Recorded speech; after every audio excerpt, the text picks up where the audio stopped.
fresh in the flesh, baby. Funky fresh in the flesh, baby, and you gotta get with this funky fresh in the flesh.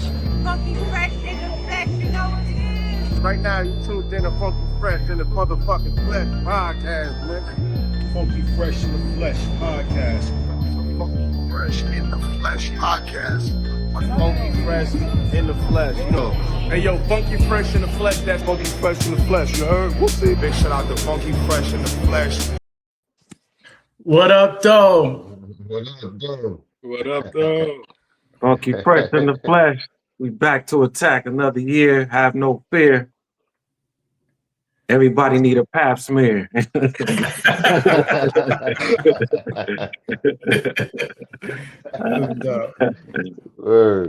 we got a B-Boy Reg in the house. We got Diplomatic Community, Mr. Diplomat in the house.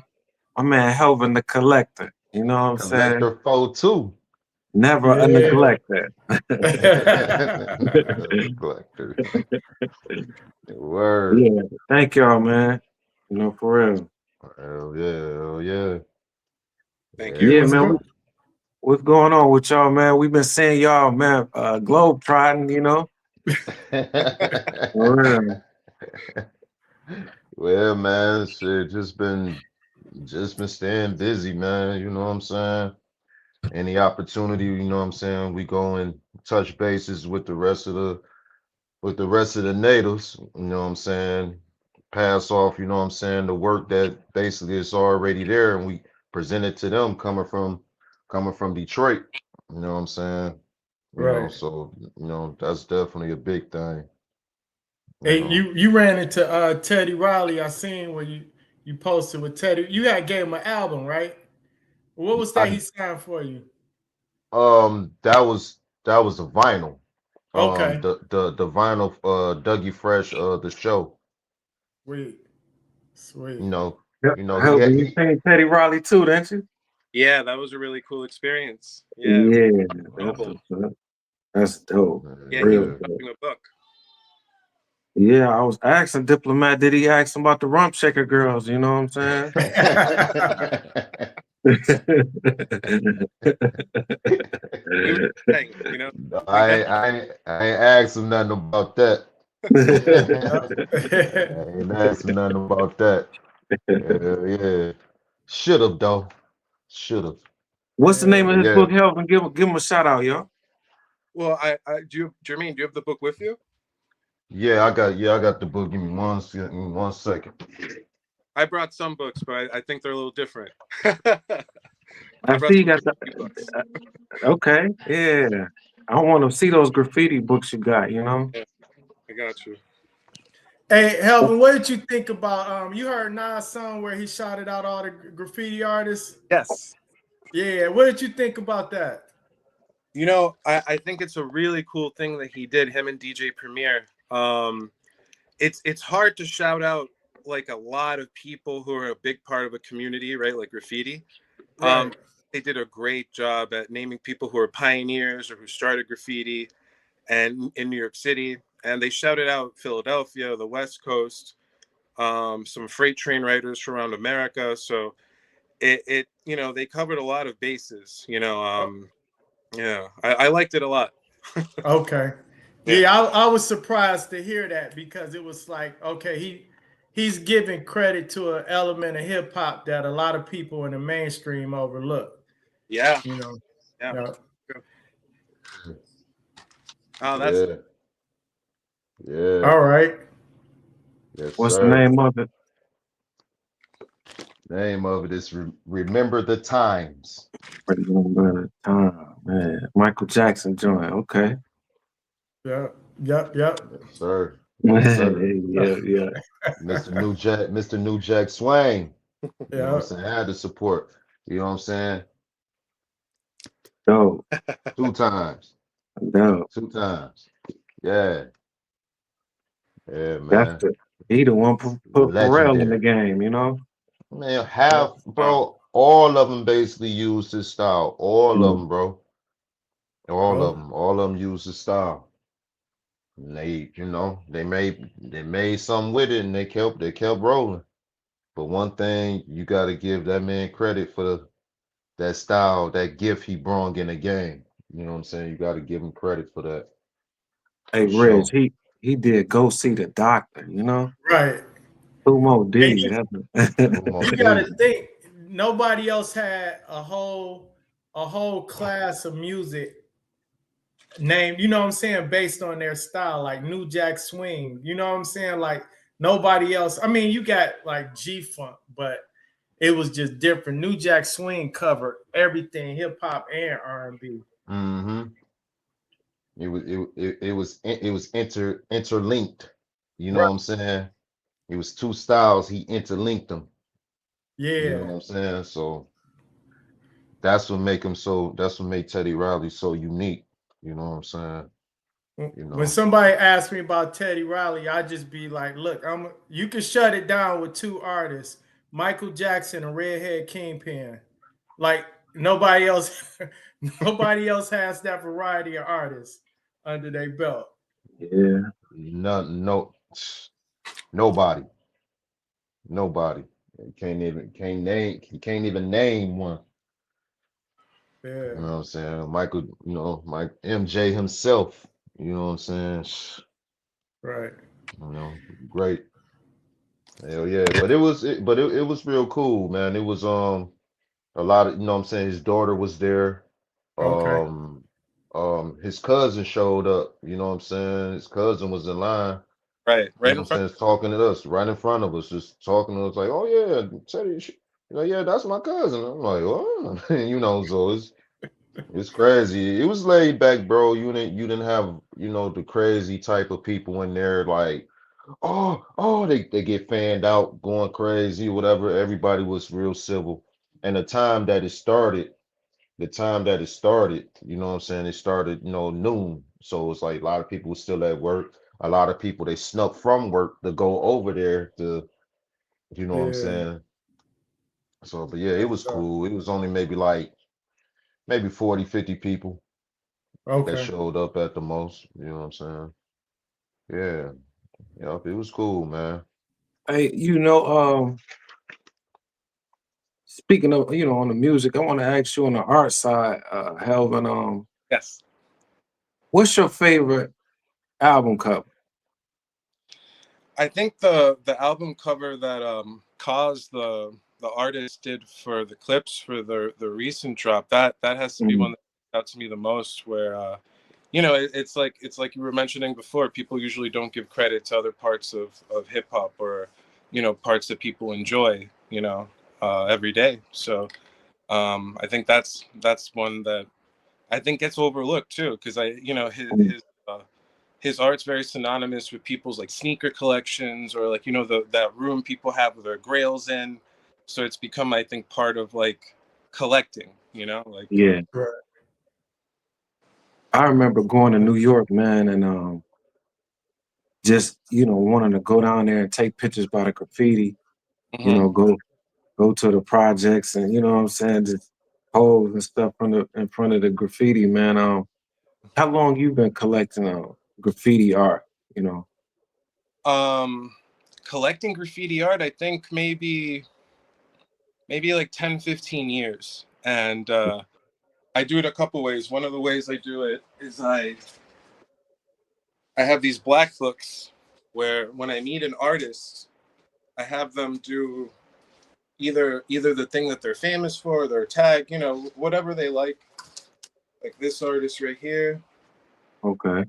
he started doing. His name is Riff 170. Yeah. He started doing graffiti in 1971. So there's a lot of people I have in my books that are Wow. first generation graffiti writers in New York City. So those are basically Hey, started he it. even had Melly Mel sign his book. Yeah, Oh, wow. Wow. yeah, and he drew a little skyline with his name as the tag. Dope. Yeah, I was just watching. I was like, wow, he really had fun with this one. Like he must have tagged. I needed to ask him more questions about. That's dope. Yeah, Fat Joe dope too with the graffiti. Fat Yeah. Joe and Harris one.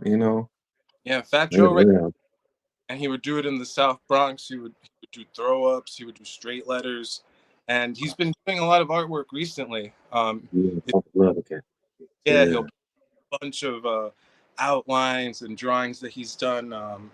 He's in Tats Crew. So Terror Squad, right, combined with another graffiti crew that was called TAT. So that's how they came up with Tats Crew. So they Oh wow. yeah. So it's Tats Crew is like BG 183, this other artist named Nicer, and Bio. So they're from the Bronx and they do a lot of murals around the city. They're more known for the memorial murals that were like around in the 80s and 90s and 2000s. They're the ones who did a lot of them where people they used to like seek them out for that. Right. Yeah. So what was it And like you, growing? Oh, go ahead, buddy. man, you know what? Coming up, the Beat Street meant a lot to us, man. And when when he spray painted over the artwork and things, like we were so pissed off watching the film. Man, you met some of the people from B Street and Spit and all them guys. Well, I think Spit might have been he might have been like the person who actually did that Spit artwork in the train, right? He might have been a graffiti artist who they Mm. scenic artist, art department saw it at or paid someone in-house to do it. But I'm sure they had consultation because a lot of the things in that movie were too detailed at the time for people who don't do graffiti to know, like, Right. whether it be like a vandal squad police officer who that's their main task is going after graffiti writers in New York City at that time who painted trains. So Right. like the whole story, right? But like it must have been I've never found that detail out, but there must yeah I've heard like rumors and stuff, but I don't know exactly who it is, and I've Mm. looked, so yeah, that's something I want to find out. Spit, you still pissed us off, Spit. Right. Ramo was a good guy. Hey, Yeah, that yeah. that was like our first introduction to player hating in hip hop when somebody would tag over your artwork. You Yeah. know what I'm saying? I, Like, oh man, I didn't know they did that. yeah, it started with something called hot 110ing someone. So back before crossing out and stuff like that, but there was a way more insulting way to do it. So the people who would do, let's say you went over a bunch of people. So instead of putting a name over you, like my name, I just put hot 110. So everyone, when they see the train roll by, they're going to know, oh, they put that on him. So maybe now I'm going to write hot 110 on him because he went over me too. And that was like an old school, like that was the beginning of like hating on someone, or like maybe retaliating. Maybe it wasn't hating, someone was hating on you and now you're going to come back at them, because usually you wouldn't do it for no reason. And then Right. I guess it had evolved into just straight crossing someone out or putting your name over them. It was crazy seeing like this masterpiece with all these nice colors and everything. Then somebody just come over it with just all black, just like, oh man, come on. Well, it's based off of something. So it's something that actually even became more famous than some of the stuff that he was going over, where the elaborate pieces on a subway train are called masterpieces or window down masterpieces. So like depending how big it is, but it's a piece. Like it's Right. more than a bubble letter or a simple outline throw up. And the person who did that the most was Cap. So in the documentary Style Wars, that was like one of Yeah. the guy with the long hair, the like red hair, the white guy. Yeah. So it was basically all the style masters were having their pieces go by, but they would go over people too. But since it was the highest form of graffiti, like the one everyone wanted to see, it is what it is. So they did it, and Cap just started going over everyone, and imagine you spend like a weekend or a day or like 12 hours on one piece, and someone in less than 5 minutes just takes out the entire car. So that was one of the big things in that movie, where like writers got together at something called the Writers Bench, and that was on 149th Street in Grand Concourse. And they would sit there and they would watch the trains, because one of the most premier lines in New York City was the 2s and the 5s, and that's where the trains pass by like that. So, and they all got together. They you know, it was one of the main themes of that movie. It's like a little time capsule of that time where, you know, his whole thing is getting up more is better than having the best or the most of the best. And yeah, it's a thing. Talk Yeah. about the element of like I know, you know, they had to sneak at night and do a Yeah. lot of those pieces, and then you see some pieces in some odd places. You like, how Up did in they the even get air. up there? Yeah. Oh yeah. Skyscraper. So, so Anywhere we walking, we can be walking, right? Yeah, Helvin just he will find the smallest spot, but he got a good eye for their graffiti. right. It can be scratched in the metal or whatever. He'll find it like and just take a picture of it. We could just be walking. He just he so I've got it. I'm like, what was that? He was like, oh, that was a tag I just seen. I'm like, you can't even see it. He said, oh, Right. I can. I know what I it say. can. Right. some of them are deliberately tiny, and then some of them are so old that they've either been painted over or there's like a little outline of it. Um, but to answer your question, the things that, you know, have you ever seen the graffiti that goes down the building? Yeah. Oh, Yeah. so that's one of the newer forms of bombing or you know, doing pieces that people are doing, where it's essentially, you know, it's being done over your head. So most people don't look up. So they're essentially doing it in a place that's so public but yet private, because people, you know, if you're from New York City, you're not looking up at the buildings. So Right. for me, it's become a new place to look for graffiti, where before I'm looking down at little spots where, like, you know, people either bend down and write or use a spray can. But now there's an elaborate new method that I don't think even like people in the New York Times have caught up with it, you know, because it's around the world, but in the city now they've been going really hard with that new style. It's called rappelling. So Right. yeah, that's a crazy one. And the train riders, so what they would do is they would learn a train line. They would learn where the trains went, either a train layup or a train yard. And they would wait, either some people would do it during the day. In that documentary, you saw Cap was there in the yard during the day Yeah. and in broad daylight. I think that there was a point to him being there, showing that he doesn't care. He's not gonna hide. He's gonna go during the day. And then, you know, the other people go into layups, because those are train, essentially where they keep the trains at night or the weekends. And the train Right. riders have a lot more time to be a little more detailed, because they know when they're going to come get the train. And this is when they used to do graffiti on the subways in New York City. That stopped in like 1989.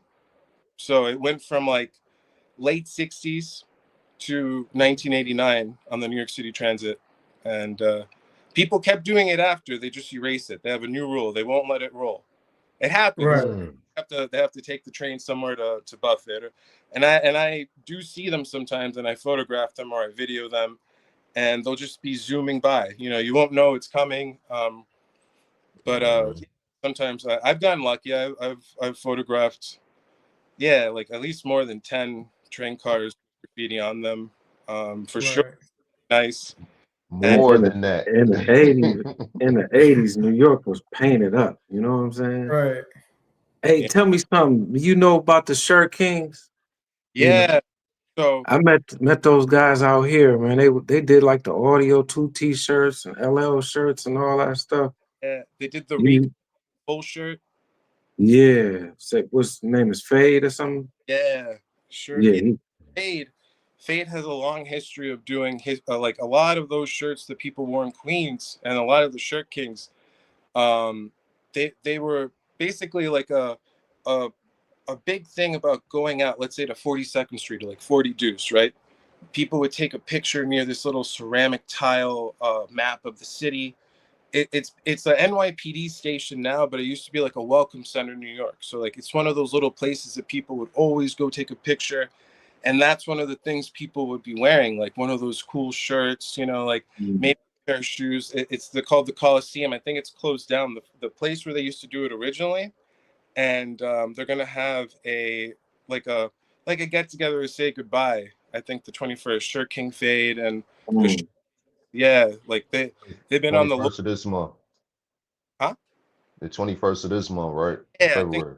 I believe it's the 21st, and I think it starts at 5 o'clock. And yeah, they're going to be selling those same shirts, and I think a lot of people, you know, it's a big part of hip hop in Queens. It's a big part of the neighborhood. So a bus station across the street was the main like traffic that they would get there, and it closed down. So you know, they're saying that they're going to bring a lot of the people back when they revitalize the neighborhood, but you know, you hope so. So you know, sometimes it doesn't happen. So you know, small Yeah. can't last in the transitional years. So I hope they do something in between. But yeah, sure, King Faye. I've met him a couple times. He's a really cool guy, and Yeah, he hit my black book. And that's dope. yeah, I was really happy to. I learned about his work through the Rico shirt from Paid in Full. I didn't. I always thought it was two people, one person Yeah, in the game and one person in the art game doing the airbrushing. But you know, Right. I kept realizing a lot of the artists that I was fans of, it was the same person. yeah, Wow. he was down here with the Rico shirt, you know. Oh wow. He did the BBD, thought it was me clothing and all, you know what I'm saying? He was, man, he Yeah. did all that shit, man. For real. Overall system that they Yeah, had on, yeah. yeah. Hey, Wow. hell, let me ask you this. What Yeah. was the first piece that you seen where you was just like in awe, like, okay, I just love this? Graffiti. Well, I think I would have. I was a big Subway fan and MTA. You know, everything having to do with the subway. So I started researching the past, and I think the artwork that the people who were the first generation or the pioneers did, like the Right. simple tagging and the stylized tagging, like that happened in like 1969, 1970, 1971.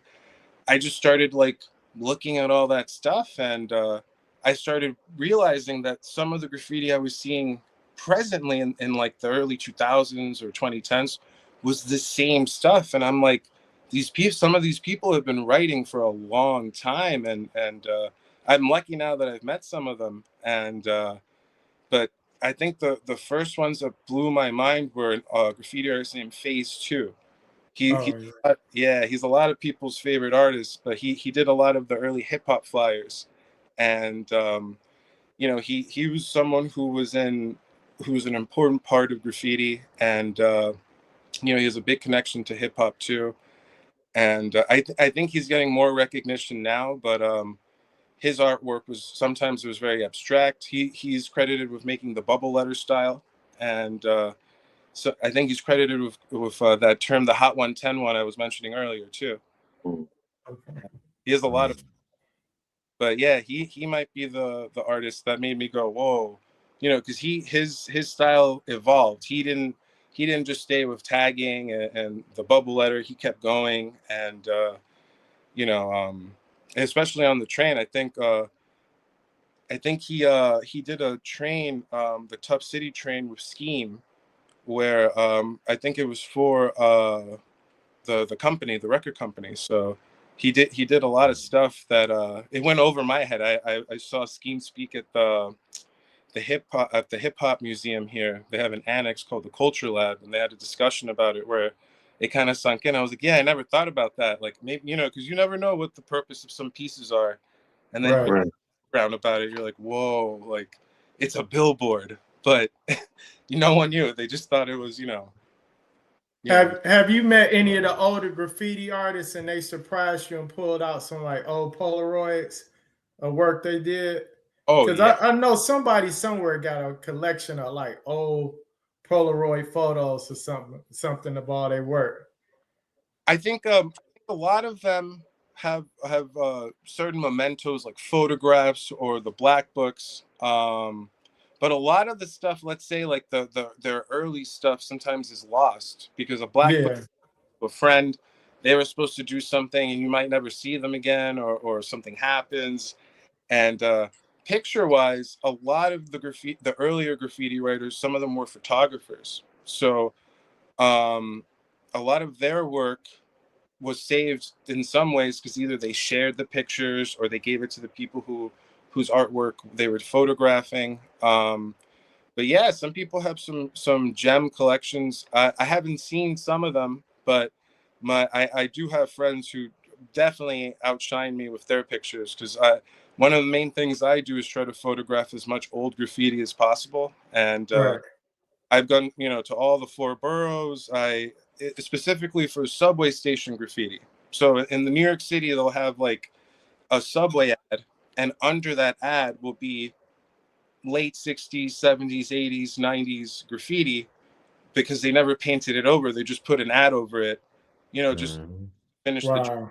And yeah, no, I found a lot of late 60s, like some dated 70s work, 80s for sure, 90s. And I'll show it to the artists when I meet them. Sometimes I'll have it laid out in my phone, and it's really cool, because sometimes, I think about it, they hit almost some of them might have hit most of the train stations in the line that they rode, or multiple lines. So you forget what you do when you're just tagging 50 Yeah. tags a night, 100 tags a night, and it was Right. 70. And imagine they kept writing till the 80s, like, you can tell what year maybe they did it from how it looks, so yeah, that's one of my favorite things. Like the other day, someone told me there was one panel piece that they didn't erase on the G train in Brooklyn. And Mm. I check the station, I don't find it. Then I check every other station on the G line. I go, oh, they painted it over. So I tell the guy, he's like, no, it was upstairs in a mezzanine. So I just go right back out, and it was there. So I'm just happy it's there. I don't care, Yeah. how long it takes. I'll if I know something's there, I'll keep looking. Sometimes they'll erase it right in your face. I've taken pictures of them erasing graffiti. That's at minimum at that time. I think it was like 53, 54 years old, and they don't know. They don't know what they're erasing. It's just their job. It's not. Right. Some people get mad at them. I'm mad at them too, but it's their job. Like, I can't stop, a city worker from doing what they're supposed to do. Like, and they were puzzled why I was just standing. Like the whole thing was, I knew they were gonna paint over this piece because I saw them maybe 4 stations ahead of me, and I waited like an hour for them to get to the station that I knew they were gonna get to, that had an an artist named Barbara 62. She was a female artist, and it might have been done 71, 72, that range. And it got erased, but I had to photograph it, and it was, yeah, it was cool. I mean, I had to do it just because I never see it when they actually erase it. I only see it afterwards, where it's like wet Right. paint. Let me ask you this. Someone was telling me, like, in the and you know how you go in them abandoned buildings and you see like Yeah, artwork. Somebody was telling me some of the best work is in there because that becomes like the artist playground to yeah. where they can take their time and do the work and experiment. Are you do you agree with that? Like, do you think it's some great work there? Well, I think well, for me, I think I'm a fan of abandoned places graffiti, and in New York, Right, one of the subcultures is in abandoned transit places. So they'll have a little bit more time because it's an abandoned subway station, but it brings other obstacles. So in transit, but right, like abandoned buildings, like in Miami, Florida, that's like the main thing that they do to get up, to have, like, because yeah, you have more time. The weather, well, the cold can be a factor, but rain, snow, the sun, those factors are limited. And the most important one is the police. Like, you can't get caught. So like, you're trespassing already, so no matter what, you're getting a trespass charge. So then if they catch you with graffiti stuff, and if you're someone that they want, or someone that they know, you hang out with someone who they want, right, it's a bad situation. But yeah, I agree. A lot of the pieces that you find inside places not only live longer, in the long run if the place stays abandoned. But sometimes people respect it because people who explore abandoned places try not to mess with the people who do graffiti, because you run in the same circles essentially because you're going to visit abandoned places. So Right. you run into someone who you've been insulting by going over their work, and they graffiti writers are crazy. They'll, oh, you're using that red can, and then you have a red can in your hand, and they know, it's almost empty. You went over 3 of my things. It happens. So Right. But like yeah, graffiti beef be out there. yeah, Yeah. that too. I mean, I think I'm older now. So when I was younger in, let's say, high school, people would wait for each other at people's schools. People would fight outside away from the school. And then I guess the older you get, the more of a fight it can be, right? So Right. you go over someone a lot, and they catch you somewhere, and you're with a bunch of your friends. Some people don't fight fair, so or if you're painting in someone's territory, I guess it was worse in the 70s and 80s, but they would take your paint. They would, sometimes people would take your crews. Like some people's, authority, I guess, reached very far. Could even do things. Right. So that one surprised me when I learned about it. So Man, it was a dude in Detroit. He used to put turtles everywhere. Like it was I Yeah. remember that. No, there was a gang. It was a gang. So Yeah. if the turtle was sitting up, that mean everything's straight. But when you start seeing a turtle on his back, that mean it's problems. I know Yeah. exactly what you're talking about. I remember, Yeah. yeah, used to see them turtles everywhere. I'm like, who the fuck is fun? You see them on 8 Mile, you'll see them in Highland Park, you will see them on 7 Mile. It's like, who the fuck is these motherfuckers just spray painting turtles? It's everywhere. If the Right. turtle is sitting straight up, everything good. If the turtle is flipped on his back, that means there's some problems going around in that area. You know. Yeah. dang. Yeah, that's just how Hey, it was. Red, you remember when Cruiseville Productions spray Yeah. painted everything? it was a little record. It was a record label here, and they just spray painted instead of like doing having a street team to put up posters and album coming soon and all. They just spray painted Cruiseville Productions, and it Oh, looked like some brand new person trying to tag or something, but Man, it was genius because it got a lot of attention because it wasn't all hype and flossy and nothing like everybody else was doing. But yeah, it was crazy. man, you ride on the freeway and look up and it just say Cruiseville Productions on the freeway. On the overhead. And it was some of the sloppiest right never. Like they couldn't wait to get out of there. Just all black. yeah, Yeah. that's hilarious, yo. Hey y'all, tell me, man. I'm gonna start with you, Helvin. Yeah. Who you think got the dopest logo in hip hop? I Well, the think. freshest, the I mean, freshest. I think me personally, I think the Diplomats logo is a little.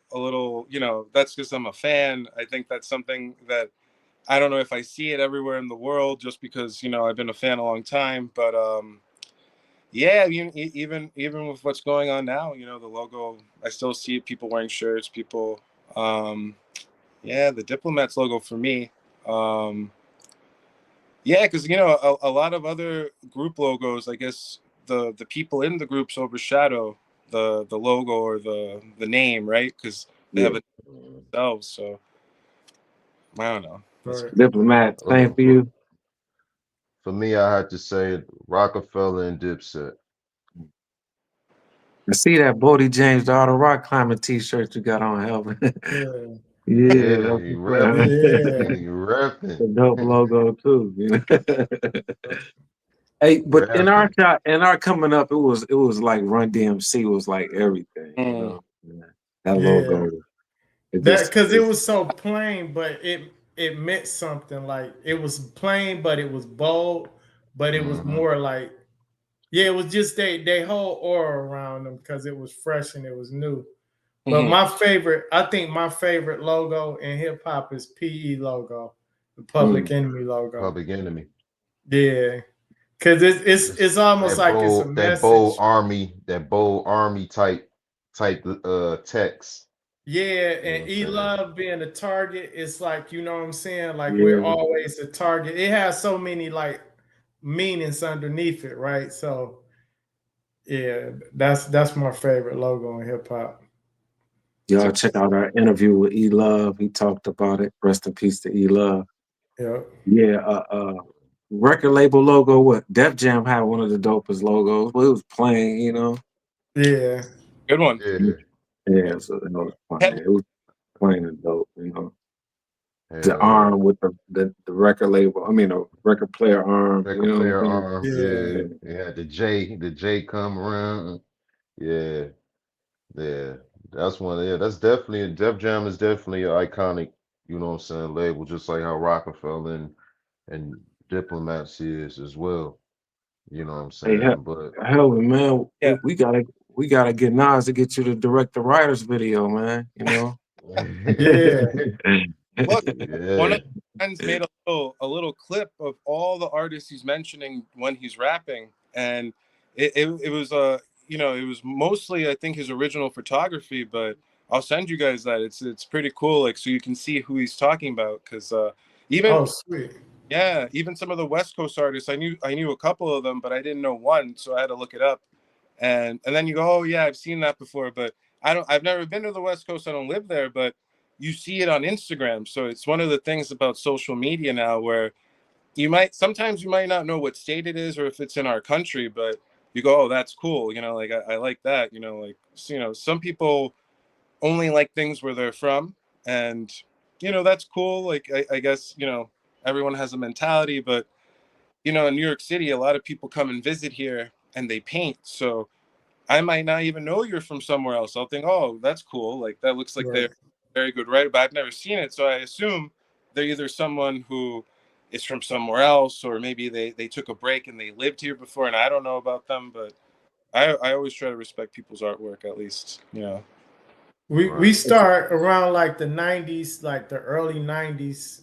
We start hearing like these companies start hiring graffiti writers to Yeah. do their logos and Yeah. stuff, or to actually do art. They start really appreciating them as artists more. Hmm. So you start seeing a lot of guys getting hired for gigs and stuff just based off of their talent for writing Mhm. graffiti. I think one of them is this artist named Hayes, where he's done a lot of work for albums. He's done a lot of work for rappers, rock people, and I guess a lot of the people who did this work in the 80s and 90s got it's not that they didn't get credit for it, because I think people in the end know, but I'm always amazed how many products and how many things people have done, who, like, let's say album covers or logos, like, I'm sure the Def Jam logo, I don't know who did it, but people are inspired by all sorts of things, like the hip hop flyers in the city, and Yeah.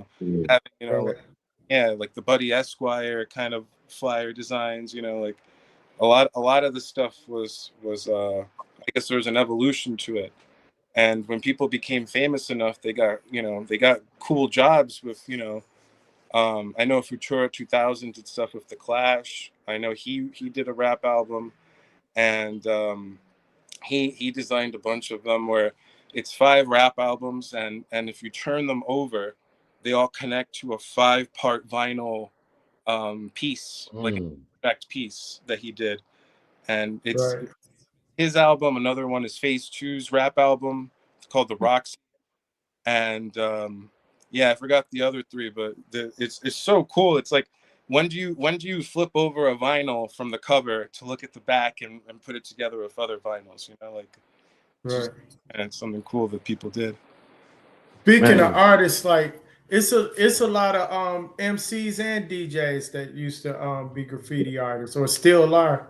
Like I Chris know you Brown mentioned is Fat dope. Joe, but Yeah, Chris Brown, super dope. You know. Chris, yeah, huge fan of graffiti. I've seen that his whole house is bombed out. Hmm. He's met a lot of people I know who he even has a respect for the older graffiti writers in New York City. that was pretty cool. So I've always wanted to talk to him about that. DJ Cool Herc, you know, talk about pioneers. He's a pioneer, I guess, in at minimum 2 areas, right? If not the digital component of the you know, the big sound systems and the systems, Yeah. towers. But Justin, he would do graffiti, and he would do Cool Herc. He would do, you know, subway graffiti. He would do street graffiti. So, you know, at the same time that he's a pioneer in the music, you know, and the celebrating hip hop of you know, everything that his legacy continues, right?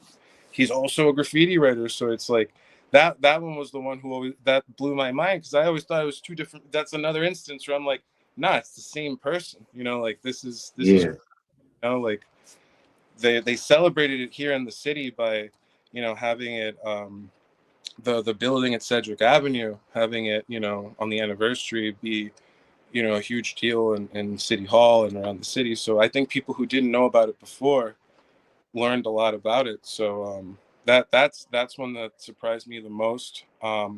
Another one that surprised me is a lot of the graffiti writers, they were DJs at their own parties. So like Yeah. you would hang out with someone, and Right. they would have their little collection and or their big collection, and they would just take turns playing. And you know, some people did stuff musically and some people just, you know, did other things. But yeah, I guess some people did, you know, make it big. Sometimes when I meet someone and I hand them the black book, I'll be surprised, you know, like Fabulous used to do graffiti in New York City. And he, Wow. yeah, Him and Paul Kane. uh, Mm. Yeah, him That's and dope. Paul Kane. Yeah. Shout out Paul Kane. And shout Man, out man, Uncle Paul. speaking of surprising you the most, man, we seen you blushing on that picture with Cardi B, man. Talk about that day. You know? look, it was a lot of fun, and I'm blushing because she told someone change the music. It was her album. She didn't say anything bad about it. She was just saying, you know, I'm doing a lot of promotional work and I just keep hearing it. Can we play something else, please? But in, like, you know, when you're Yeah. very civil and people are questioning you and it's your thing, you know, you're meeting a bunch. She was pregnant, or yeah, she was Yeah, pregnant. A lot of saying that. strangers are meeting you. Like, you know, it wasn't a hard request to follow. So I kind of walked into that, and you know, the picture was fine. But yeah, that explains it more, you know, because I didn't want to be on her bad side. So because I met her almost, I think when she became famous in the reality, you know, TV show area, she was on 42nd Street with her sister Hennessy, and they came out of a car, and I'm just walking near Times Square, and I see them, and I have to go up to them, and I'm like, yo, can I take a picture with you? And they weren't wearing makeup, so it was a valid excuse. She was like, we don't have makeup on, you know. It's Right. okay. But so that's why meeting her was even cooler, because this time I have proof, you know, like people, Wow. I don't tell these stories. It's like, who's gonna believe, you know, you just, Right. she was always like clip funny, you know, like all her little clips on that show are still, Yeah. Yeah. you know, it's hilarious. So yeah, Shout out but to Cardi that's, B, man. She was promoting like a mug with being pregnant, man. You yeah, know, Oh, she was yeah. out there. She was selling CDs on the ground, you know, with the towel on the ground out there in New York. in Harlem. did Yeah, y'all Yes. see her in the y'all seen her in the halftime show? yeah, I did. Bad Yeah. Bunny. A lot of people didn't catch that. Yeah, She was when they it was like a little house or something. It was a bunch of people standing like on the porch dancing. And one yes, of them was Cardi Mm-hmm. B. yeah. It was like Mm-hmm. Alba. It was Pedro Pascal, the actor. Uh, Yep. there was a Yankee player there, I think. Yep. Jazz was there. Yeah, it was a lot of people that they had. It was Lady Gaga was there around over there too once. Yeah, Yup, Lady Gaga and what's my man name? What's that? Ricky? I think was it Ricky Martin? Yeah, yeah, Ricky Martin. Yeah, yeah. She yeah. might as well have brought out all the menudo. If you should have brought the whole group out. Yeah, been dope. That's Man, true. Rick, We Yeah, grew up on Menudo, you know what I'm saying? Ain't front, you know. Hell yeah. Hey, you seen the Class. robot with Cardi dancing with the robot? She was twerking on the robot. And the robot fell on Yeah, oh, Yeah. like that clip. man, we gonna put your picture with Cardi as the thumbnail on this Oh, video. thumbnail hey, on yeah, the that's video. That's funny. I said, my boy Word. happy, man. He's super oh, happy. That's what's up, oh, you know? that was a happy day for me. Yeah, that's dope, man. She Hell like she yeah. smells good and everything. Shout out to Cardi. That's Cardi B. For sure. I For heard she sure. back single now. I I, don't know, I boy, heard called it that too. quits. You might have a chance over there.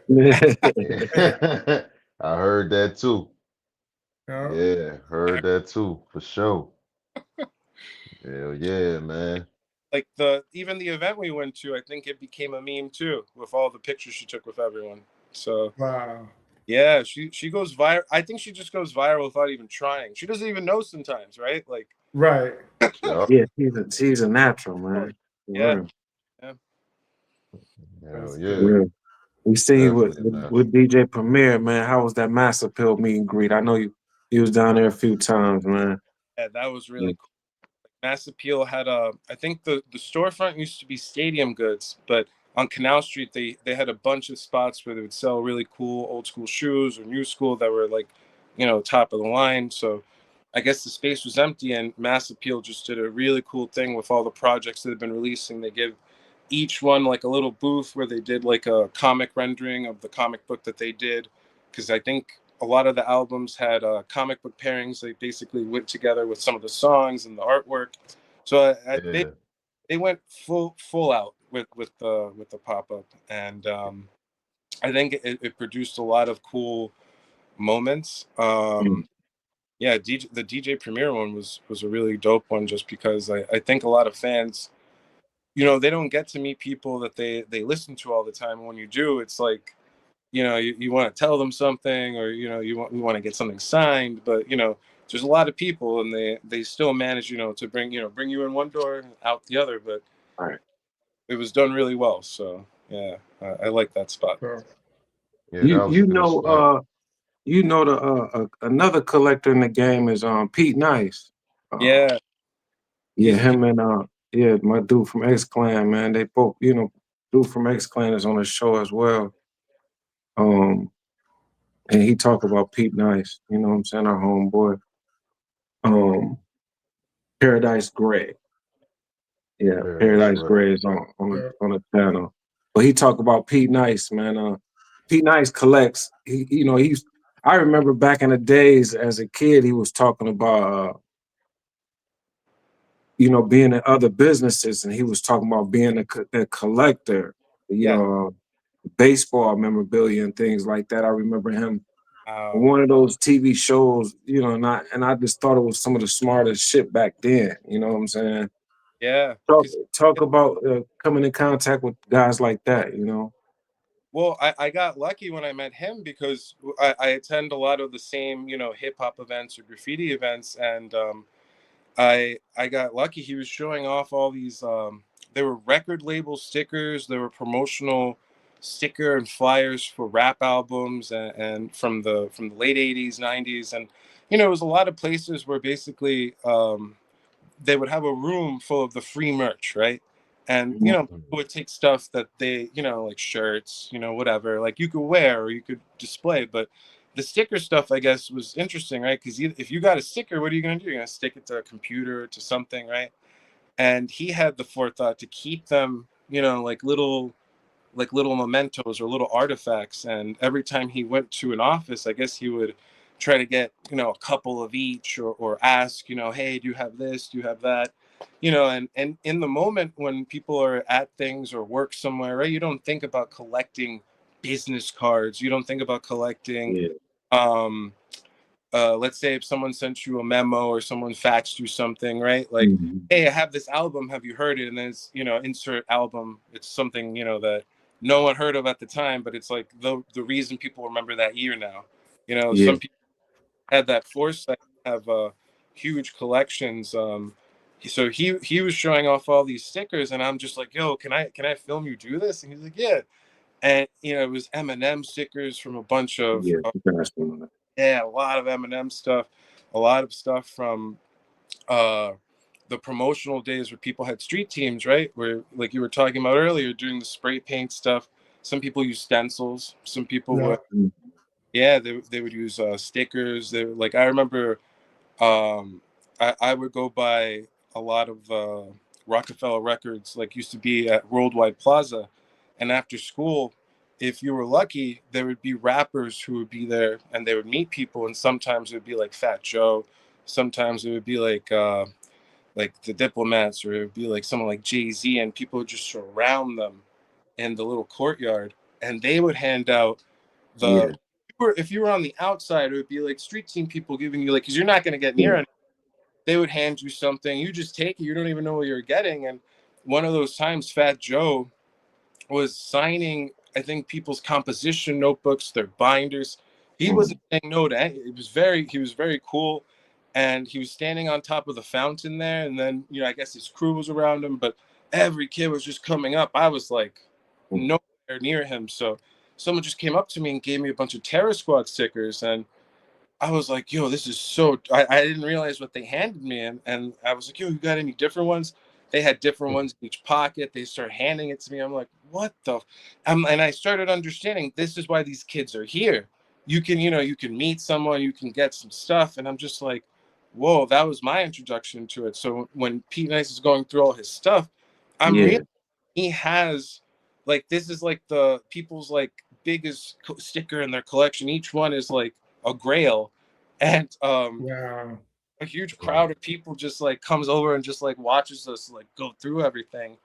And yeah, he's a huge collector of let's say stuff from record companies, from promotional labels, any like most street team people in New York City were graffiti writers or people who knew graffiti writers. So like putting up 1,000 stickers in like a couple days or whatever was not a big deal, and some of them are still like we met AZ, and some of his stickers from the 90s are still around New York City. So shout out to that street team, because whoever did that stuff, I know AZ because of that stuff. So like it worked on me, and those albums like weren't out when I was noticing it, like in the early 2000s, like 90s, like a lot of stuff has just been left over from promotional work. And whenever that's important. It's really important to keep those stickers out and promotional. yeah, Our drunken master used to put Bugsy stickers everywhere. And they used to be on the freeway, and it's still some up to this day. That stuff been up, man, 20-something years, man. You know what I'm saying? You go in some of these clubs, and in the bathroom, you see like old stickers and stuff. Like I looked at one of my old file cabinets. I seen I had a Funk Dubious sticker on it and a Hooligans, stuff like that. Just like random promotional stuff, like you said, you just getting it and you stick it on something, or you keep it and you look up like, damn. Still Hey, around. y'all let me get y'all opinion on this art piece I did at Eastern. Oh, that's sweet. That's right. Yeah, that's sweet. That's awesome. That kind of remind me of the Joker, but a hood type Joker, an evil hood type Joker. Hell yeah. Yeah, that's sweet though. Yeah. That's sweet. Detroit's looking really good in baseball this year. Oh yeah. Yeah. Basketball too, man. Basketball too. Hey, once we start fighting in the arena again, we about to blow up. Yeah, that's true. Yeah. That's when we the turn classic. around. Yeah. Because even in the classic days, you seen Bill Lambier, you seen John Sally, the whole team was fighting. All the bad boys. The bad boys, Izell, Joe Dumars, they all was fighting. You know what I'm saying? And it was from then, and then look what happened 2 days ago. They was fighting the Charlotte Hornets, in Charlotte Horn in Charlotte. They had a Yeah. fight in Charlotte, the Pistons. So I Yep. guess it that that mentality is always gonna be, you know, we call the bad boys. Everybody know, Yep. you know what I'm saying? So that's our history. Knowing about those teams, and especially that they won twice, you know, that the game of basketball changed because of how they played, you know, it's Hmm. and even hearing about it now in like the Last Dance and stuff, I'm like, whoa, like they just elevated the gameplay to a level where if you didn't go up there, you weren't gonna compete, you know. So Yeah, it's The, even the, like even like when we met Dennis Rodman, you know what I'm saying? And you know, that was big for me. I used to see Dennis Rodman used to grab the rebounds, just grabbing everything. His hands is up, you The know what I'm one. saying? Yeah. The worm, he was everywhere, bro. So yeah, just getting that experience and meeting him and had the time the small time that I was talking to him, you know what I'm saying? You know what I'm saying? Dennis, that's my guy, man. You know what I'm saying? Hell yeah, that was yeah. before Trick, the Pistons made the original no-fly zone. Yeah.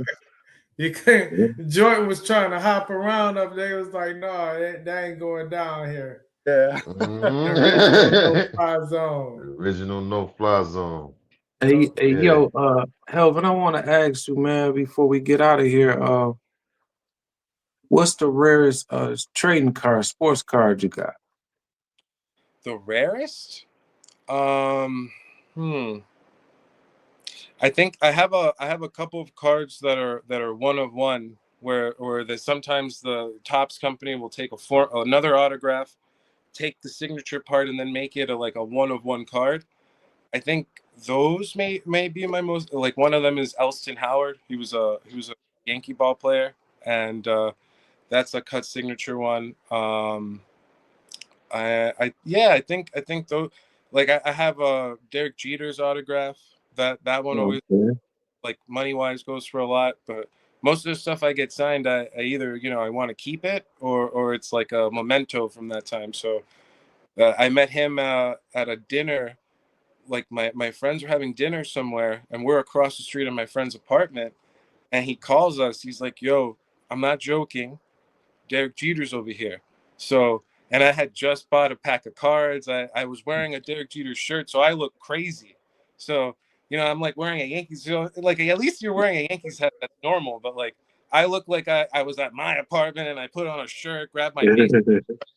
And he was super nice. He signed. He was with the woman he's married to now. She's a Victoria's Secret, or was a Victoria's Secret model, or a model like that. That's who he was with. Like, my friend came over to hit on her, and he was just starting a conversation, and he gets the tap. You're in my seat. And when you're in New York, you don't know who's, oh yeah, and then it's Derek Jeter. That happened.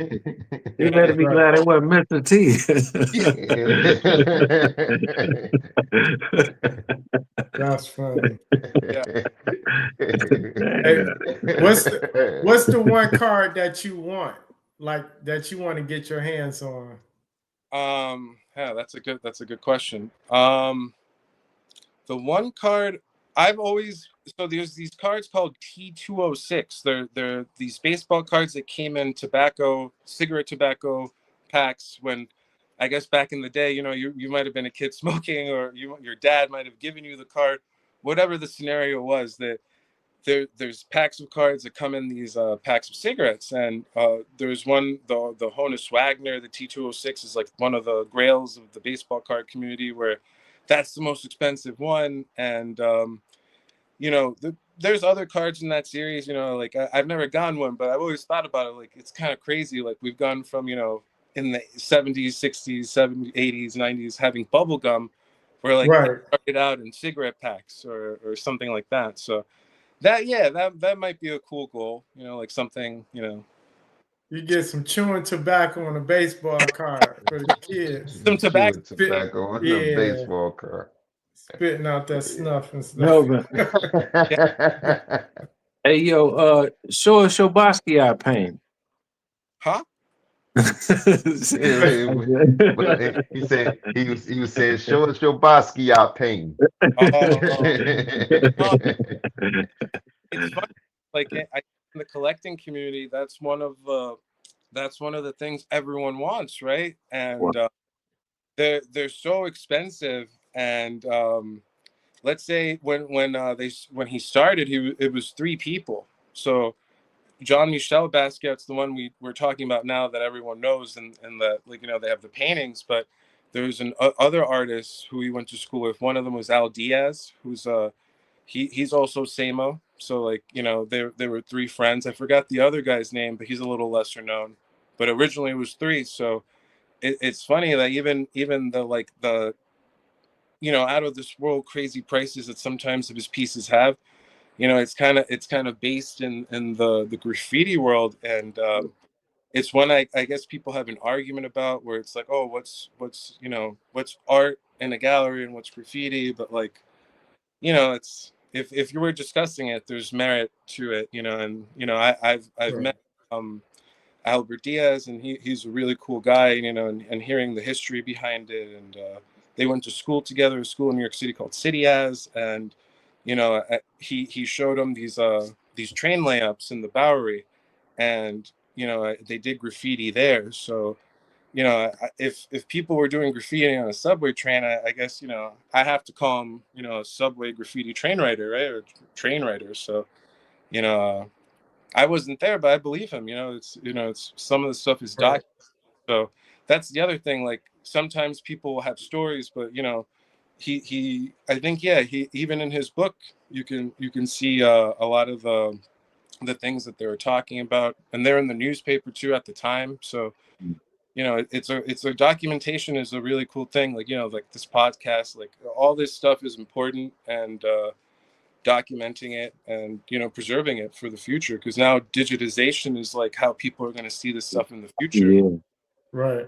Stuff that's paper, it might be withered, it might, paper is fragile. So over time, things like, I think, like podcast documentaries, like, people are really into documentaries without realizing it. Like the Last Dance is a perfect example, where it's like, when was the last time you heard people just like talking about stuff, like, and it's stuff they like, so yeah. So that's a big one for me. You hip to Wild Style? Did you watch Wild Style coming up? I remember watching it as a kid at Cedar Point, man. I was a kid. It came on.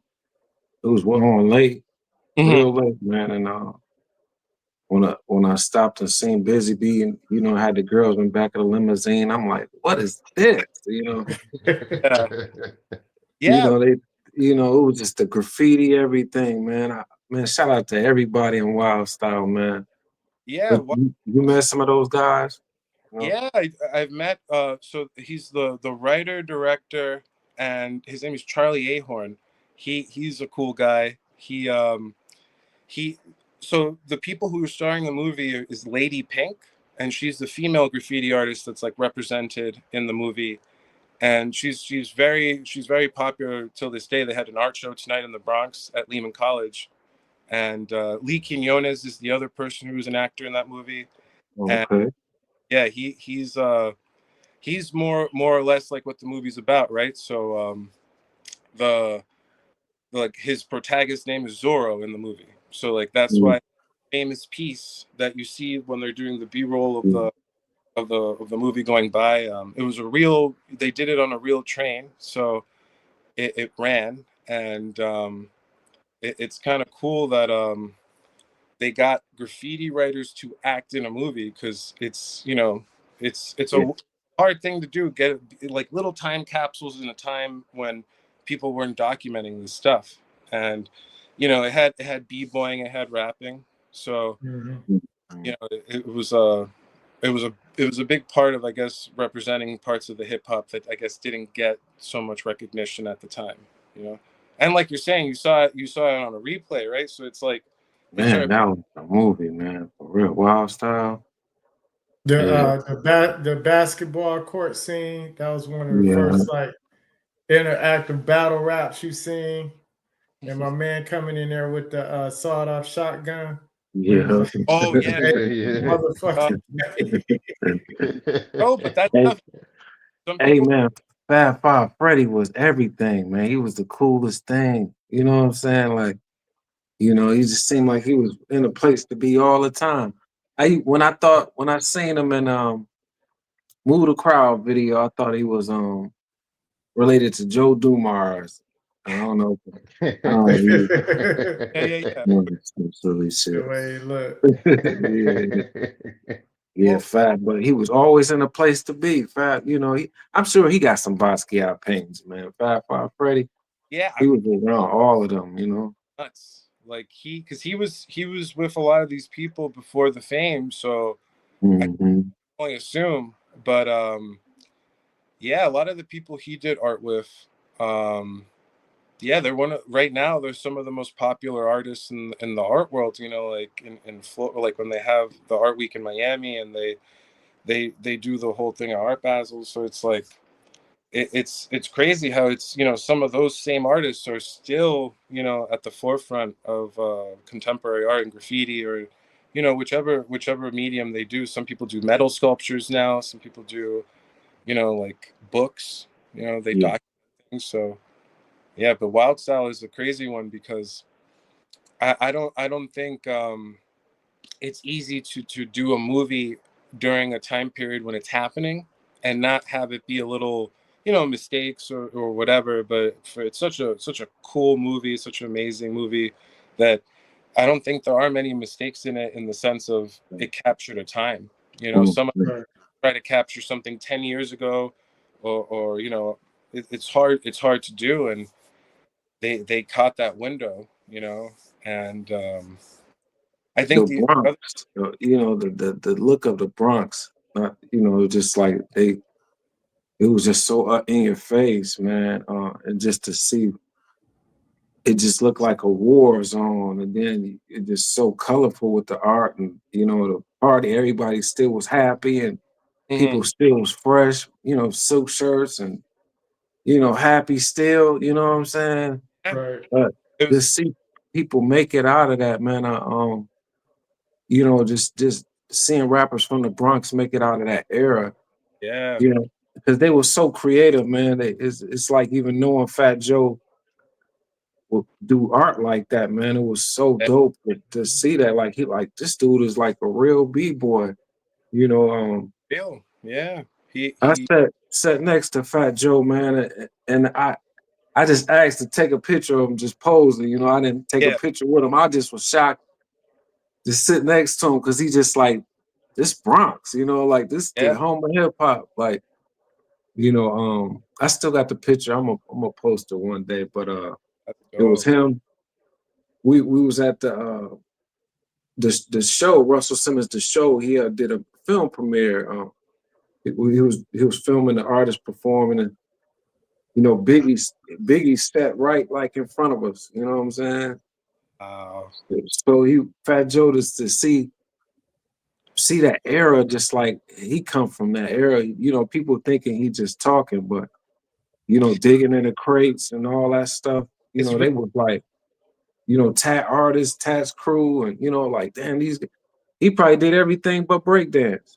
He probably pop locked, but no, but no. just to see, his art now, like, damn, they it seemed like everybody knew how to paint correctly, and to get the paint on the wall the right way. And, I'm like, Well, damn, he really put in work.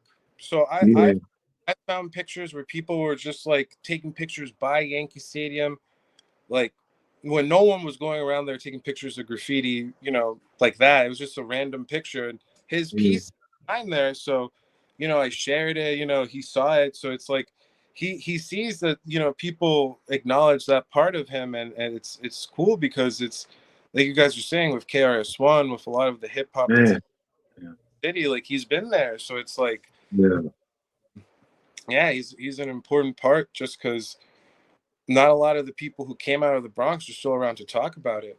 Uh, mm. I I'm from the Bronx, but I learned a lot about the stuff. Let's say when the vacant houses and things like that, where they call it the Bronx was burning. From graffiti writers, the Staff 161, AJ 161.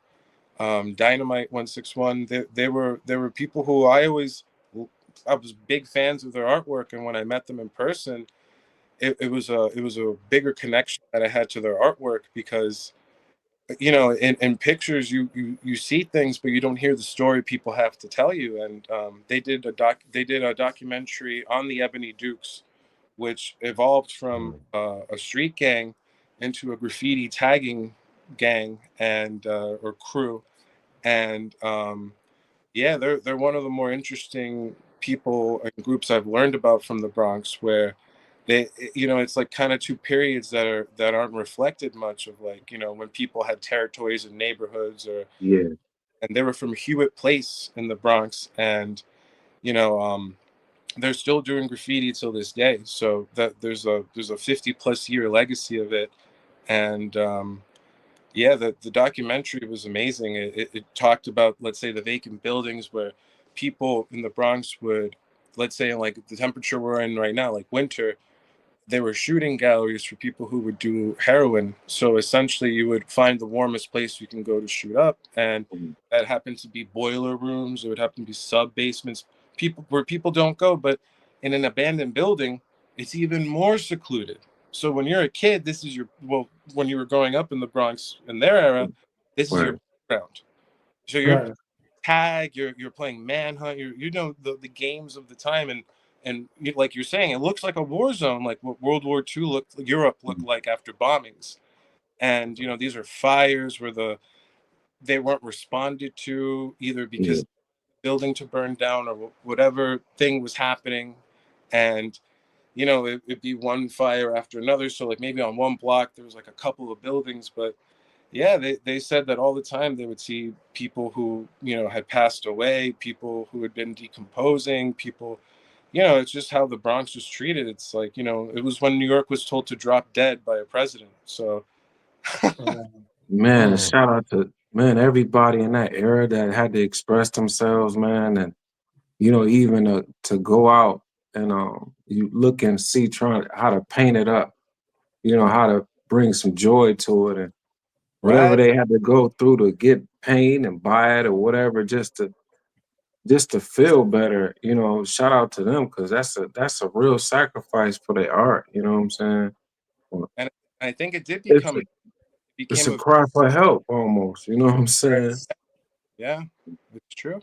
Um, and I don't think that cry was answered at the time. But people found, at least people who did graffiti or did the artwork, found a way to get the message out to the other boroughs, because they might have not been connected by land, but the subway system connected each other, where people became I became a fan of theirs, and I didn't know, the type of environment they came from. But I think the thing that they stressed more was that the community helped them survive, and their friends helped them survive. And they're still doing artwork together. Rest in peace to Dynamite 161. But Staff 161 and AJ 161 are still doing artwork, still doing graffiti. So they teach people a lot in the work they do with the hip hop museum. And it's one of those cool things where I think their stories is important stories. So they've made Yeah. documentaries. They've made a big effort to talk to a lot of people in hip hop and a lot of other institutions that have to do with documenting hip hop history. So, shout out to them. Staff. Quick question. What's the because I know a lot of artists, they have like numbers behind their name. What's the relevance of that? Like you said, 161, or because when Yeah, certain rappers would come out like a Tame One or something like that, I always thought yeah. they were all graffiti artists when they put the numbers behind their A name. lot of I think facts. Yeah. if I'm not, I don't remember specifically, but I do think some people at Onyx, they were writing. So Okay.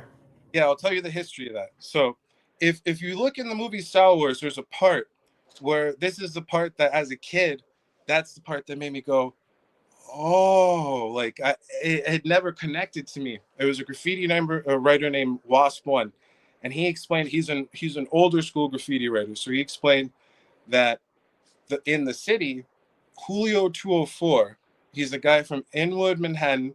He started writing his name with 204th Street. So, you know, there's an evolution to it that goes beyond that, where let's say people would write Julio of 204th Street, but that was before, let's say, what got popular, what he popularized, which was Julio 204. So he started doing that tag all around Uptown Manhattan. And one of the people who saw it was Taki 183. And that's the person who's like credited in New York City history, graffiti history, with going around, you know, huge part of the city and venturing outside of your neighborhood, or outside of, let's say your aunt lived in the Bronx, but you lived in Uptown Manhattan. So like maybe you did go some, you know, it was one of the first people who, Taki 183, who just did it everywhere. And Right. Times did an interview with him, and it was, you know, Taki 183 spawns pen pals, and then they credit other people that are doing the same thing as him. And he was someone who had a messenger job, so he was able to travel during his work day and just like with markers just tag everywhere he was going while working. And then, you know, he's the one who's known more in New York City to be like the person that people, you know, recognize. And then he's a very humble person. I've met him before. He gives the credit to Julio 204 because that's how he saw it. And yeah, that was like 1968, 1969. And I guess it became such a big thing in those like 4 years or 4 or 5 years, that when they did the New York Times article, a lot of people were like reading the writing on the wall, or they were starting to understand, like, you know, in Brooklyn, some you know, some writers didn't have, let's say, street numbers, right? But they were still doing it in Brooklyn. They were, you know, it's just that like Uptown Manhattan was more credited with that form of like what evolved into like essentially, you know, saying where you're from without really saying Right. where you're from. And yeah, that's one of the big things in like learning graffiti history in New York, is like seeing, you know, the evolution from like Julio 204 to Taki 183. And those are like the first generation of graffiti writers. They call them pioneers, they call them first generation, late 60s, early 70s. And these are the people who did it on the trains, and, you know, tagging the inside, tagging the outside. Then from the tag form, they would stylize something around the tag. And, you know, these were like signature tags. And then, you know, you evolve more by making it bigger and outlining that. And eventually people were doing bubble letters, like I said earlier, with phase 2, and Yeah. Right. quick way to get your name up. And then that's like, you know, 1973, 1972, people are doing more stylized pieces. And then by 1974, people had started, you know, getting more of a flow for doing elaborate pieces. And people were doing characters, people were adding things, and more frequently than, you know, before. And that's essentially how it evolved from tagging in a neighborhood to, you know, going and like, let's say when you're going to school, you take the A train, you take the C train, so you do tags on those trains. But then when you come home, you're going to ride the B train and the D train, so you'll do tags on those. Like people find a way to just use their commute, use their daily, you know. Promotion, man. Mm-hmm. Straight up promotion. Right. Yeah, Yeah. they on the 1 train, 2 train, 3 train, 4 train, 5 train, 6 train. They I'm gonna be change my everywhere. name to Reg 313. Yo, but Man, you know, it has an origin. You know, even having the word DJ, right? Like Yeah. this is all stuff that's like, you know, it's the titles that if you're a DJ, you want people to know you're DJ Cool Herc. Yeah, I'm the same one, right? Like Right. it been cool, like, you know, being at a party and people were signing each other's black books, and you go, oh, like, you know, you knew who he was, you know, like Right. Mhm. people, you know, people, I'm assuming, you know, have a big history of just like not knowing people are, you know, have a secret identity essentially. But some people like Fat Joe, you know, he says he's, you know, he's the, you know, crack. That's what he writes. So there's some people, you know, that's what they write. So they're a Right. little meat. That's sweet. Man, that's one of the biggest elements in hip hop right there. You know, just it's sometimes it go unnoticed, man. That's why we got it on the show, you know, I today. Just appreciate to hear Nas do that that song, it's like it was enlightening to hear he didn't run out of subject matter in that way. no. I mean, It was like boom, you know.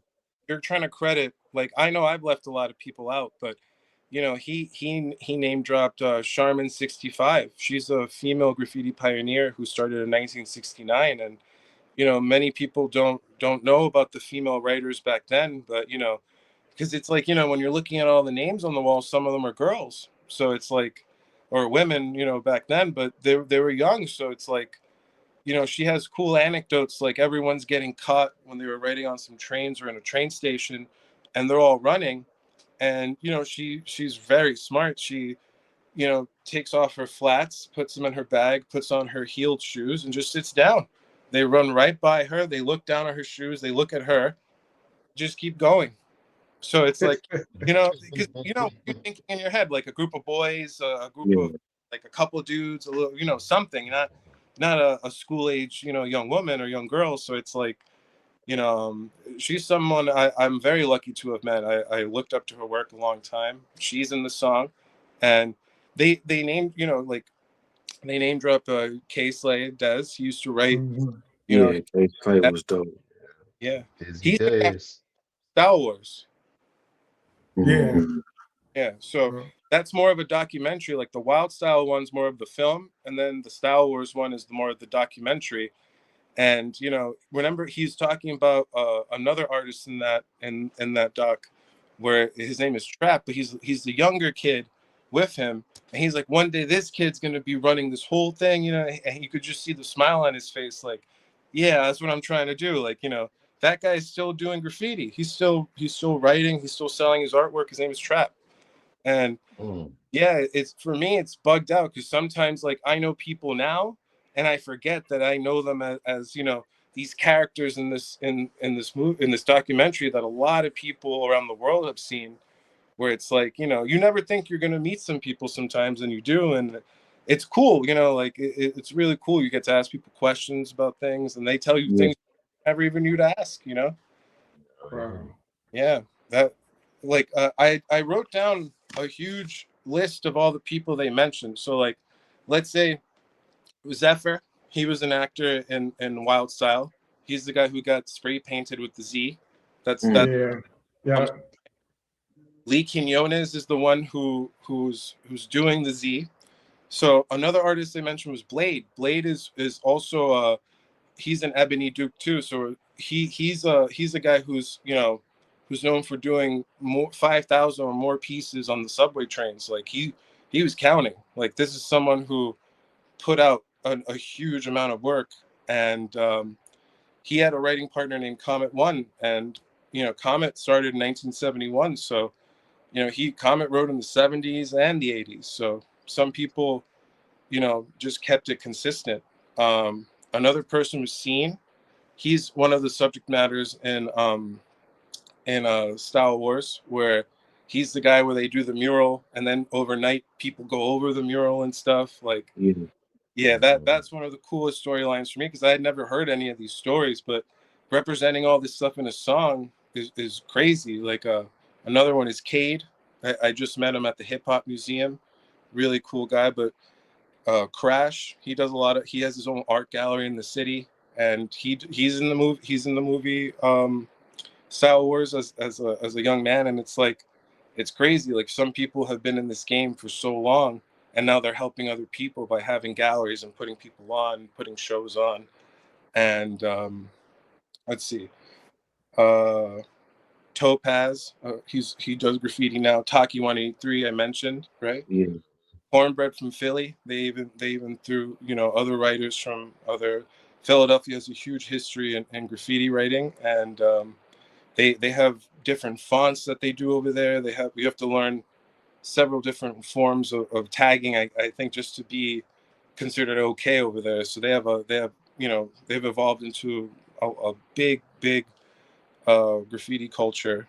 Um, he mentioned him. He mentioned Phase 2, who I mentioned earlier, who's a big influence on a lot of graffiti writers, more for his reference of the word graffiti, where he thinks we shouldn't use. Well, he's passed away, rest in peace, but he doesn't That believe word. the word graffiti. We should use the G word.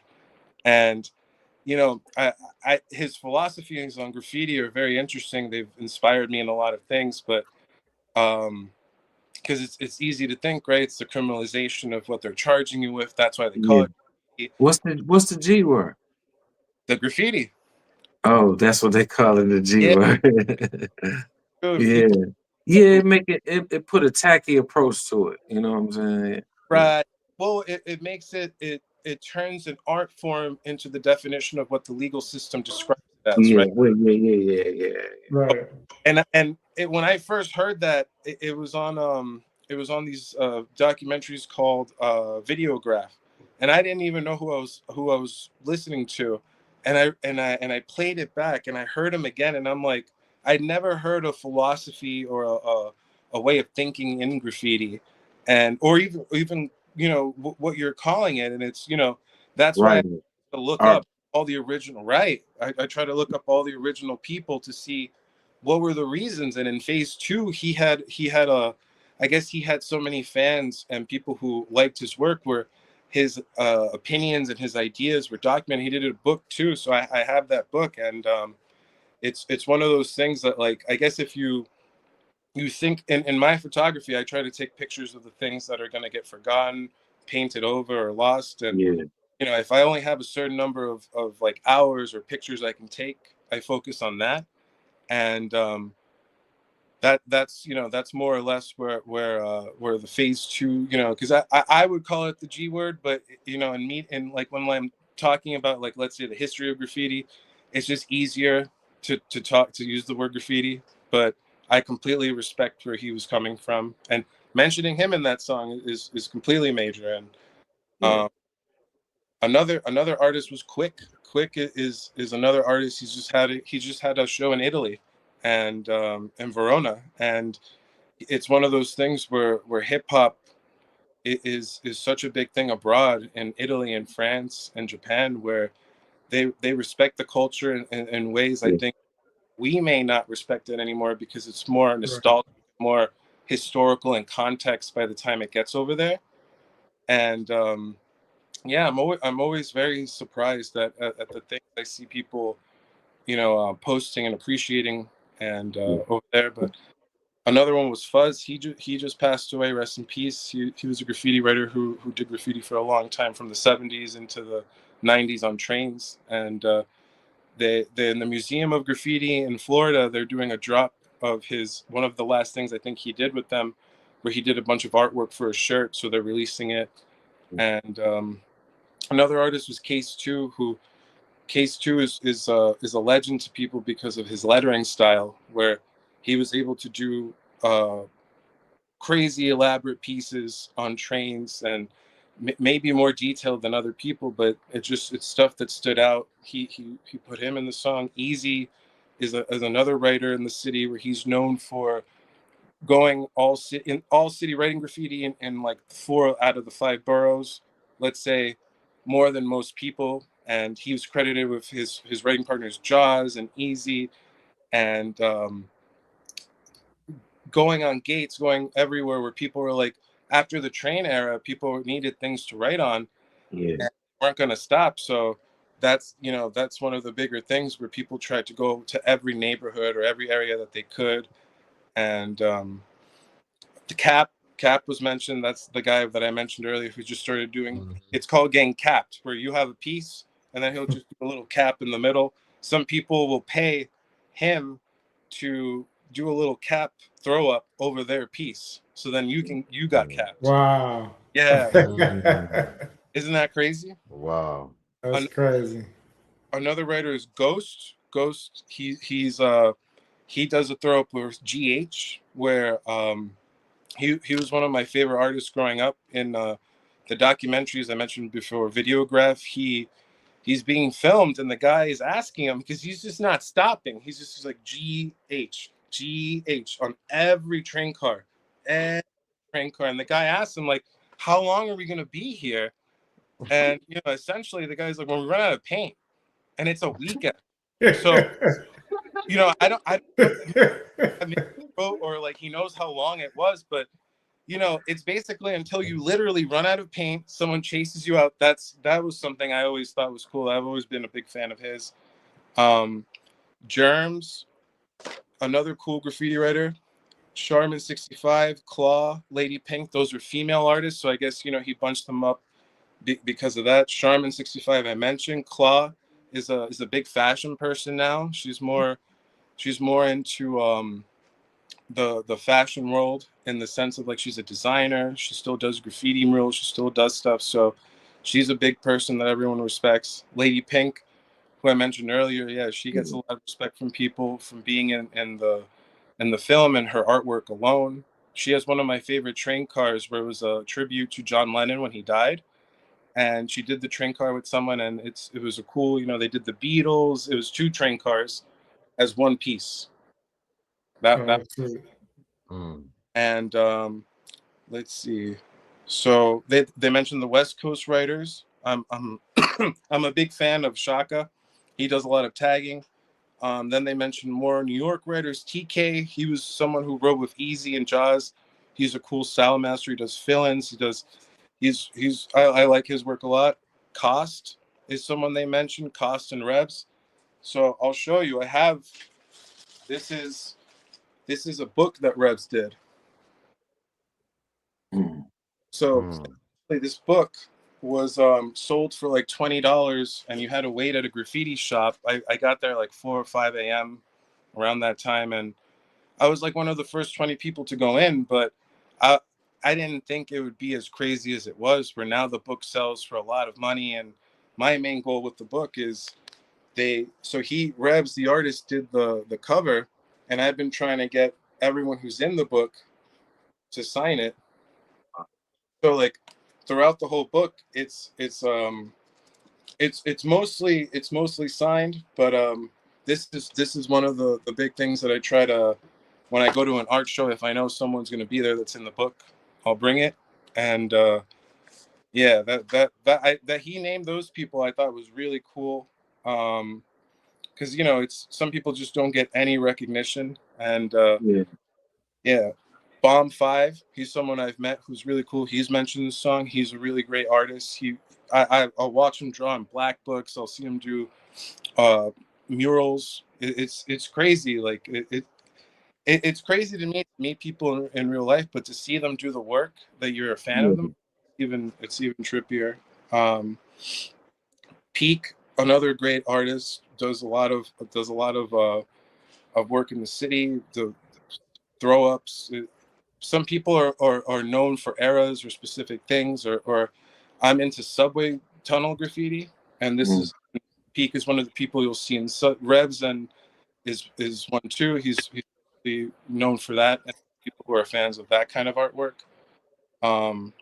Reese VE, who rest in peace, VE, he passed away. Jesus Saves was mentioned. He's someone who spreads the word of God through his tag with the Jesus Saves phrase. And yeah, he was mentioned in the song. Chino, he's a big artist he's always been involved in the hip hop magazine. So a lot of the point of view of like New York City graffiti pictures and articles and stuff sometimes were influenced by him. So he's a really cool, and he's a great graffiti artist himself. Coco 144 is another pioneer. So like he mentioned a lot of pioneer and first generation graffiti, and that's a huge thing, in the sense of like these are people who unless you're in the culture or them, it's like they had a big part in the beginning of graffiti. And sometimes like the 80s and the movies like overshadow the 70s, because it wasn't documented the same way, where people were now looking for that stuff, but he's one of my favorite artists, Coco 144. Vinny, another old school graffiti pioneer. JA1 XCC crew, he's mentioned it. He's another person who has graffiti all over the world and now, and he's up a lot. I photographed his work for a long time. He's one of the people I always enjoy finding any of their work. Baby 168, another person who did train work, you know, and they moved on from the trains to doing streets in Brooklyn and the city. One Up Crew is an international crew, and Futura 2000 I mentioned earlier is thrown up in the song. Risk Crew, which is Ghost Crew, a lot of people who are at the end of Train Graffiti. This is one of the crews where like even Fuzz One wrote with them, Ket. These were people who were doing graffiti completely knowing that it was going to be erased, and it wasn't going to. Maybe it would run to go to the yard to get erased, but these, like when I grew up, these were the people I respected because they were doing it just for the love of doing it. That because no one was going to see it besides the train people who buff it and the people who photograph it to make a cake. And Fab Five Freddy, we mentioned him earlier. It's you know it's cool. Like you can bring a lot of hip hop just mentioning him, and Crack is the next person, Fat Joe, right? So it's Giz, Scheme, who I mentioned earlier. Scheme's a big influence on everyone, and in graffiti, he's one of the style masters who's respected a lot. Vulcan is another a person from the Graffiti Hall of Fame, where a lot of people not only respect him, but they learned a lot from him, and he taught a lot of people. A lot of my friends that I know speak very highly of him. I never met him, but there's some people who you don't have to meet them to respect them and what they do. So he's one of those. Shout out to Scam too. Let me say something about Scam. He did a lot of the Drink Champs logos, a lot of the Eminem logos and stuff. But all the earlier the D12 shit on you artwork, he was so dope. You know, on that artwork. You know, shout out to Scam. You know. Damn, that's cool. I didn't know that. I always love learning stuff like that because you start seeing that they did that kind of work, and then you see what else they did, and it's always a positive experience in the sense of like you're fans of people and you don't even know it, right? Yeah. But I think it's such a great. I mentioned Tracy 168, Coke 2, Gandhi, Shy 147. These are people who all contributed to the graffiti and graffiti around the world because people are fans of theirs too. So I think it's a song that's gonna live on, a long time, and I'm glad it can bring up, like these conversations, like. Yeah. Well, art is important, man. And, guys like you would tell us why, and Right. shout out to Mr. Diplomat and Teddy Riley from God,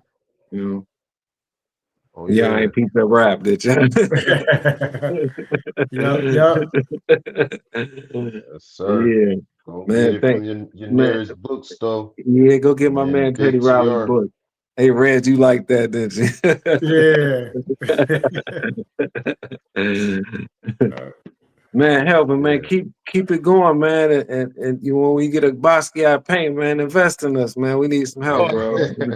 That's all right.